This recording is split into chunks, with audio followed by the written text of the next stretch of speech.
At number 10, we have Paul George. He made $33 million this year with the Los Angeles Clippers, but George signed his contract with the Thunder in 2018. It was actually a 4-year, $137 million deal, and that was when he wanted to stay with the Thunder. He had unfinished business with Russell Westbrook, so he stayed, and then he got traded to the Clippers. At number 9, we have Kyle Lowry, who made nearly $33.3 million this year. Lowry signed this contract. It was a 3-year, $100 million deal in 2017. And let's also not forget that Kyle Lowry extended on this contract for another year, which is going to pay him $30.5 million for next year. But for now, Lowry made $33.3, and he led the Raptors to the second round this year. Played his heart out and stays loyal to this organization. At number 8, we have Blake Griffin. Yes, Blake Griffin. That's a surprise, right? At $34.4 million, Griffin signed this deal. It was a 5-year, $173 million deal with the Clippers in 2017. Then he got traded to the Pistons. When the Clippers signed him, they believed he would be their main superstar, and they wanted to build around him. It didn't work out. He gets traded to the Pistons.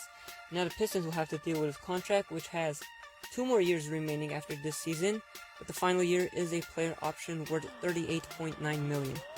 At number 7, we have Kevin Durant, who made nearly $37.2 million this season for the Nets, and he did not play a game, obviously because of his Achilles injury, but the Nets are betting on him for the future and hoping that he would return and play like he used to. The deal was a 4-year, $164 million deal that he signed last offseason. And let's see what Kevin Durant could do in the future. He has a player option in that final year, but next year he'll get paid $39 million. So hopefully Kevin Durant can come back and play at an MVP level again. At number 6, we have LeBron James, who signed a 4-year, $154 million deal with the Lakers and made $37.4 million this season. He still has 2 more years remaining on his contract. The final year is a player option. LeBron James signed this deal, obviously coming from the Cleveland Cavaliers to the Los Angeles Lakers in 2018. Tied at number 4 is both John Wall and James Harden. Yes, you heard me correctly. John Wall, maybe some of you have forgotten about him, but he got paid nearly $38.2 million this season just to sit on the sidelines.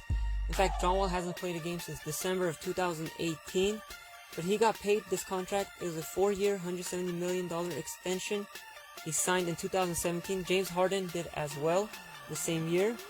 And this contract actually started this season because both John Wall and Harden had an existing contract at the time, but they were allowed to sign an extension on top of all that.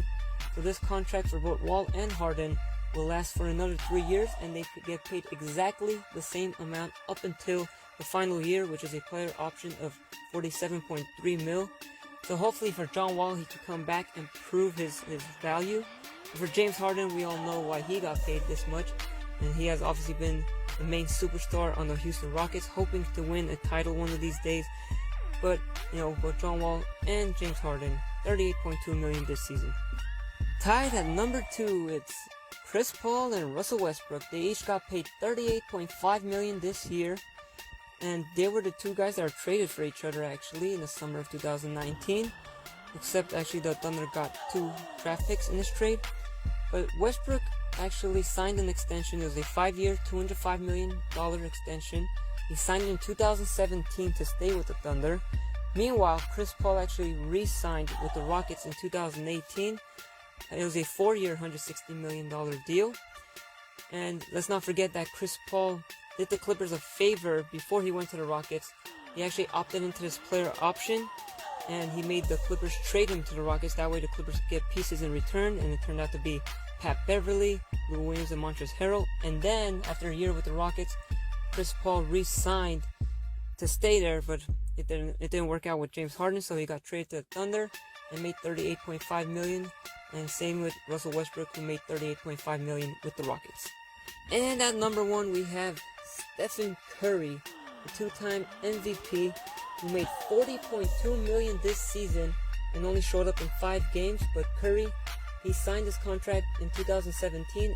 It was a 5-year, $201 million Supermax deal, and it was obviously fitted for him because of the titles that he brought to the city and the MVPs that he won.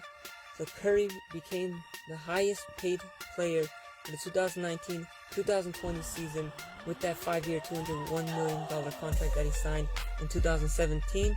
And he still has 2 more years left on that contract, and it does not have a player option.